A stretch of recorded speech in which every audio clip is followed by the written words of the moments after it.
تقریباً 27 سال قبل قانون کی پروفیسر انیتا ہل امریکہ بھر میں موضوع گفتگو بن گئیں۔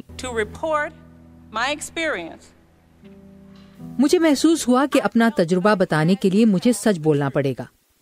انہوں نے اس وقت امریکی سینٹ کی جوڈیشری کمیٹی کو بتایا کہ صدر جارج ڈبلیو بش کی جانب سے امریکی سپریم کورٹ کے لیے نامزد کردہ کلیرنس تھامس نے انہیں جنسی طور پر ہراساں کیا تھا۔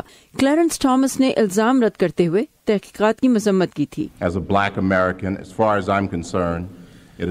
سیاہ فام امریکی ہونے کے ناطے میرے لیے یہ اعلیٰ درجے کی سنگساری کے برابر ہے۔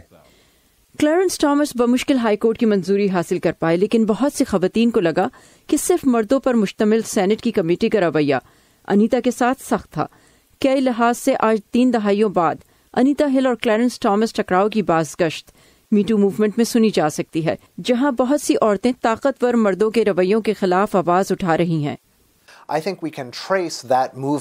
انیتا ہل اور کلیرنس تھامس کی ہیئرنگ کے رد عمل میں شروع ہونے والی مہم کے نشان آج بھی دیکھے جا سکتے ہیں۔ سالوں پہلے کے اپنے تجربے کی بنا پر انیتا ہل آج امریکی سینٹ پر زور دے رہی ہیں کہ وہ کرسٹن بلیزی فورڈ کے صدر ٹرمپ کے سپریم کورٹ کے نامزد کردہ امیدوار پر الزامات کی پوری تحقیق کریں۔ We are talking about an appointment for a lifetime. ہم اس ملک کی اعلیٰ ترین عدالت کے لیے تاحیات تقرری کی بات کر رہے ہیں، جس کے فیصلوں کا اثر امریکیوں پر کئی دہائیوں کے لیے پڑے گا۔ Probably for decades. I am a United States Senator today. میں آج امریکہ کی سینیٹر ہوں، تو اس کی وجہ 1991 میں انیتا ہل کے ساتھ ہونے والا ناروا سلوک ہے۔ عورتیں دیکھ رہی ہیں، ہم ایسا دوبارہ نہیں ہونے دیں گے۔ Allow that to happen again.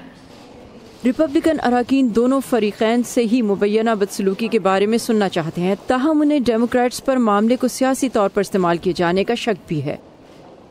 Ranking member of the Judiciary Committee had notice of this. Judiciary committee کی رکن کو اس کے بارے میں کافی عرصے سے پتا تھا، لیکن ان کی طرف سے اسے اس موقع پر سامنے لانے سے یہ واضح ہے کہ وہ تصدیق میں تاخیر کرنا چاہتے ہیں۔ لیکن بہت سو کے لیے سپریم کورٹ کے جج کی تصدیق کی لڑائی واشنگٹن کے منقسم کرنے والی سیاست کے ہاتھوں مفلوج ہونے کی عکاس ہے۔ And it's unfortunate as a country because the Supreme Court, if handled properly, should be immune. ایک ملک کے لیے یہ بدقسمتی ہے، سپریم کورٹ کو ایسی چیزوں سے پاک ہونا چاہیے اگر انہیں صحیح طرح سنبھالا جائے۔ اور جبکہ ایک منقسم سینٹ کا بھی بریٹ کیونو پر فیصلہ دینا باقی ہے، ایسے میں ڈیبرا رامیرز نامی خاتون بھی کیونو کے خلاف غیر مہذبانہ رویے کی شکایت لے کر سامنے آئی ہیں، اور بہت سے امریکیوں کو لگتا ہے کہ وہ یہ سب پہلے بھی دیکھ چکے ہیں۔ جم ملون کے ساتھ صبا شاہ خان، اردو VOA۔